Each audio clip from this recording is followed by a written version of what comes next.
Pictures Awards columnist notes that the last 3 winners of Best Feature at the Gothams went on to win Best Picture at the Oscars, but explains how that stat can be misunderstood. For the last 3 award seasons, the Gotham Independent Film Awards top prize, the Best Feature, has been awarded to the same film that went on to win the Best Picture Oscar: Birdman, Spotlight and Moonlight. That is a particularly impressive stat in light of the fact that the latter 2 films were considered surprise Best Picture Oscar winners, and a Best Picture win for Birdman was far from assured, as well. So it's understandable that those associated with Call Me By Your Name, Luca Guadagnino's film about young gay lovers played by Timothée Chalamet and Armie Hammer, which was awarded Best Feature and Best Breakthrough Actor for Chalamet at Monday night's 27th edition of the Gotham Awards, are feeling extra buoyant today about their Oscar prospects, just as they were a week ago when the film scored a field-leading 6 Independent Spirit Award nominations. But beware of indie illusions. The Gothams, I like to tell people, are to the Oscars what the Iowa caucuses are to a presidential election. They're the first results to come in, so they get a lot of attention, but the reality is there's actually no reason to believe they tell us anything about what's to come. Call Me By Your Name may still win the Best Picture Oscar, and, in my opinion, it would be a worthy choice, but predicting an Oscar victory for it because of the Gotham nod relies on false logic. That's because the winner in each of the Gotham categories is chosen by a different jury comprised of only 4 or 5 more or less random people from the film industry, some more associated with indies e.g. Josh Month and others e.g.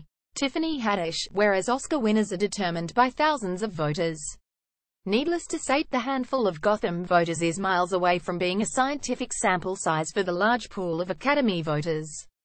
Read more Gotham Awards. Call Me By Your Name wins top prize. Get Out nabs most honors. Where the Gothams can be helpful, though, is in highlighting, for people both inside and outside of the ceremony itself, smaller films that might otherwise get overlooked in the clutter of screenings and screeners.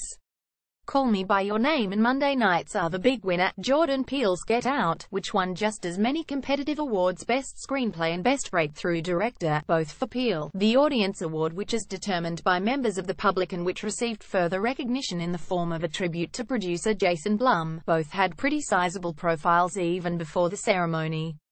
So did Greta Gerwig's Lady Bird, for which Saoirse Ronan was awarded Best Actress, and Reese Mudbound its ensemble was awarded a special jury prize, and one of its stars, Mary J. Blige, got acceptance speech shout-outs from the likes of Chalamet and Made in New York honoree Michael Kenneth Williams.